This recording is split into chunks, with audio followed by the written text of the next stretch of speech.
Hello students, हम पढ़ रहे हैं पार्ट 1 भाषा और व्याकरण।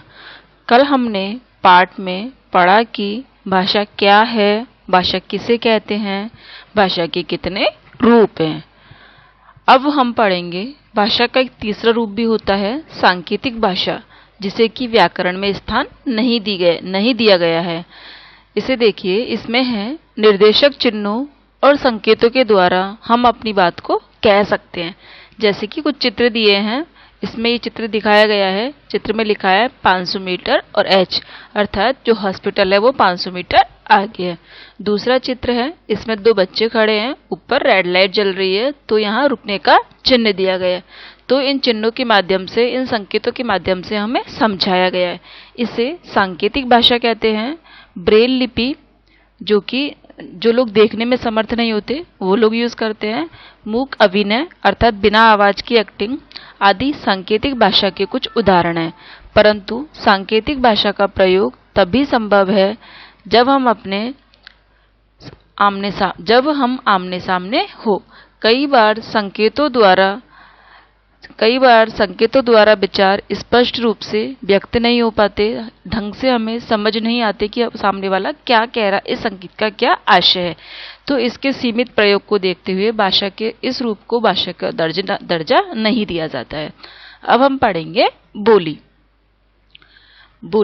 बोली भाषा का मौखिक रूप होती है। जब कोई भाषा किसी सीमित क्षेत्र में बोलचाल में प्रयोग की जाती है तो उसे हम बोली कहते हैं।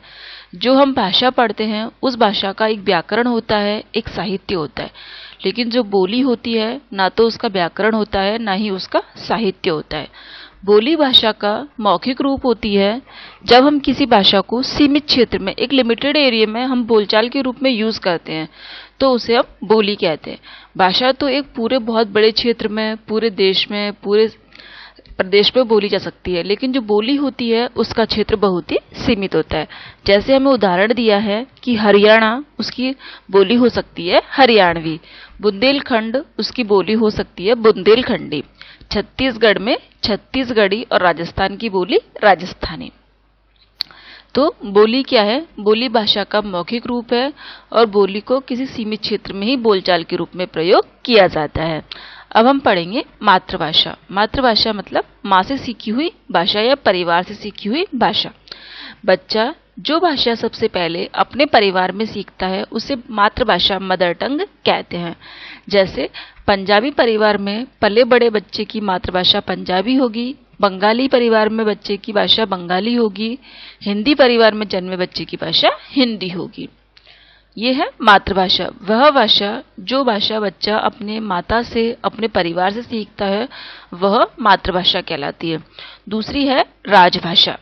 राजभाषा वह भाषा होती है जो कि राजकीय या सरकारी कामकाज की भाषा, जिसे हम ऑफिशियल लैंग्वेज कहते हैं, जो हमारे गवर्नमेंट और प्राइवेट जो ऑफिस होते हैं उसके अंतर्गत काम आती है।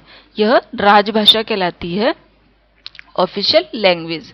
भारत में हिंदी को राजभाषा का दर्जा 14 सितंबर 1949, 14 सितंबर 1949 को दिया गया। भारत की राजभाषा कौन सी है? हिंदी। इसे हिंदी राजभाषा का दर्जा कब मिला है? 14 सितंबर 1949 को। अब हम पढ़ेंगे अंतर्राष्ट्रीय भाषा। दुनिया भर में अंग्रेजी को अंतर्राष्ट्रीय भाषा के रूप में मान्यता प्राप्त है। क्यों? क्योंकि यह भाषा विश्व में सबसे अधिक प्रचलित भाषा है। विश्व के अधिकतर लोग इसी भाषा को प्रयोग में लाते हैं। अब पढ़ेंगे हम भारत की प्रमुख भाषाएं। हमारे देश में लगभग प्रत्येक राज्य की अपनी एक भाषा है। अब तक हिंदी सहित कुल 22 भाषाओं को हमारे भारतीय संविधान में मान्यता प्राप्त है। एक बार हम उनके नाम पढ़ते हैं। हिंदी, असमिया, कश्मीरी, ओडिया, संस्कृत, बोडो, कोंकणी, तमिल, गुजराती, डोगरी, मलयालम, तेलुगु, मराठी, संथाली, मैथिली, उर्दू, पंजाबी, सिंधी, मणिपुरी, बांग्ला, कन्नड़ और नेपाली। इन 22 भाषाओं को हमारे भारतीय संविधान में मान्यता प्राप्त है।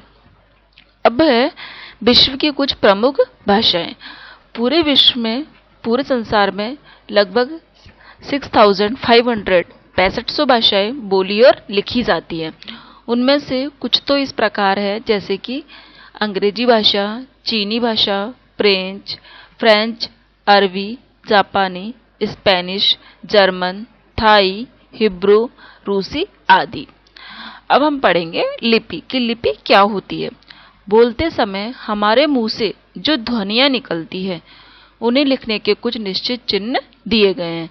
जब हम अपने मुंह से कुछ बोलते हैं तो ध्वनियां निकलती है। जैसे उदाहरण के लिए जैसे हमने बोला ए, तो हमारे मुंह से ध्वनि निकली ए।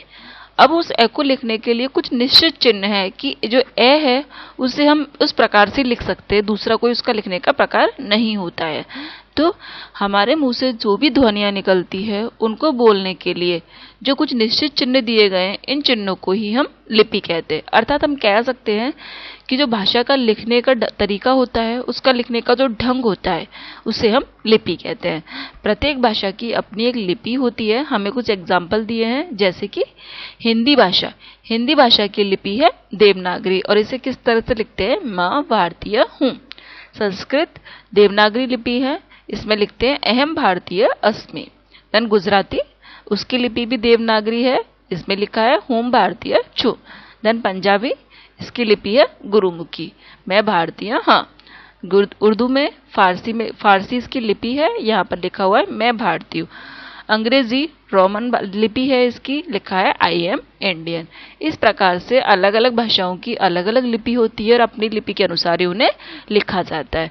अब हम पढ़ेंगे व्याकरण की व्याकरण क्या होता है, व्याकरण का अध्ययन हम क्यों करते हैं। भाषा का शुद्ध रूप बताए, लिखने पढ़ने का सही ज्ञान कराए, भाषा के नियम जो हमें सिखाए, वही शास्त्र व्याकरण कहलाए। भाषा का शुद्ध रूप जो हमें बताती है, लिखने का पढ़ने का सही तरीका, सही ज्ञान जो हमें कराती है और जो हमें भाषा का नियम सिखाती है, वही शास्त्र व्याकरण कहलाता है। चित्रों के नीचे कुछ वाक्य लिखे हैं, हम उन्हें पढ़ते हैं। पहला वाक्य है गाय घास खा रहा है। दूसरा वाक्य है बच्चा खेल रहा है। अब हम देखते हैं क्या ये वाक्य शुद्ध है, नहीं। क्यों?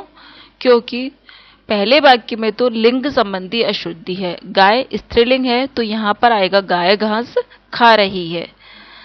दूसरे वाक्य में वचन संबंधी अशुद्धि है, क्योंकि यहाँ पर बच्चा नहीं बच्चे खेल रहे हैं, तो बहुवचन होने के कारण सेंटेंस यहाँ पर होना चाहिए बच्चे खेल रहे। तो इस चीज को हमने कैसे जाना, इस चीज को हमने व्याकरण के माध्यम से जाना।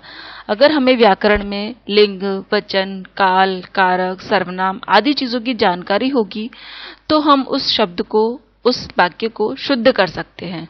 हम शुद्ध यानी सही, अशुद्ध यानी गलत का अंतर व्याकरण के कारण ही समझ पाए। अगर हमें व्याकरण ज्ञान है तो हम इसे समझ पाएंगे। तो व्याकरण हमें समझाता है कि किस तरह शुद्ध भाषा बोले और लिखे। व्याकरण भाषा के नियमों का संग्रह होता है। तो व्याकरण की डेफिनेशन है भाषा को शुद्ध रूप में बोलना, लिखना और पढ़ना सिखाने वाली जो नियमावली है वह व्याकरण कहलाती है। अर्थात जिन नियमों के द्वारा हम ये सीखते हैं कि भाषा को कैसे बोलना है, कैसे लिखना है, कैसे पढ़ना है, तो वह व्याकरण कहलाती है। अब है यह भी जानो। हिंदी विश्व में तीसरे नंबर पर सबसे ज्यादा बोली और समझी जाने वाली भाषा है। हिंदी को विश्व में तीसरे नंबर पर सबसे ज्यादा बोला समझा जाता है। दूसरा है कोंकणी। कोंकणी एक ऐसी भाषा है जो 3 लिपियों पर आधारित होती है। जैसे कि हमारी हिंदी है, एक ही लिपि है देवनागरी। संस्कृत है, एक ही लिपि है देवनागरी। लेकिन जो कोंकणी भाषा है वह एक ऐसी भाषा है जो 3 लिपियों के ऊपर आधारित होती है। हमने क्या जाना? हमने जाना कि आदि मानव से आज के सभ्य मानव के विकास के साथ साथ ही भाषा का विकास हुआ है। भाषा के 2 रूप हैं, मौखिक और लिखित। निर्देशक चिन्हों, संकेतों के द्वारा अपनी बात कहना सांकेतिक भाषा है, लेकिन ये भाषा का एक रूप नहीं माना जाता। बोली सीमित क्षेत्रों में बोले जाने वाली एक मौखिक भाषा होती है। बच्चा जो भाषा अपनी परिवार से सीखता है वह मातृभाषा होती है। राजकीय कामकाज की भाषा को राजभाषा कहते हैं। अंग्रेजी अंतर्राष्ट्रीय भाषा है। भारत में आधिकारिक रूप से 22 और विश्व में करीब 6500 भाषाएं बोली और लिखी जाती है। भाषा के लिखने के ढंग को हम लिपि कहते हैं। हर भाषा की अपनी एक लिपि होती है। भाषा के नियमों का संग्रह व्याकरण कहलाता है। अब आपको कुछ प्रश्न करने हैं। प्रश्न 1 है लिपि किसे कहते हैं? प्रश्न 1 लिपि किसे कहते हैं? प्रश्न 2, व्याकरण किसे कहते हैं? प्रश्न 2, व्याकरण किसे कहते हैं? प्रश्न नंबर 3 है, भारत की जो हिंदी भाषा है उसे राजभाषा का दर्जा कब दिया गया? हिंदी को राजभाषा का दर्जा कब दिया गया? आपको तीनों प्रश्न करने हैं। पहला था लिपि किसे कहते हैं, दूसरा था व्याकरण किसे कहते हैं, और तीसरा है कि हिंदी को राजभाषा का दर्जा कब दिया गया। Thank you.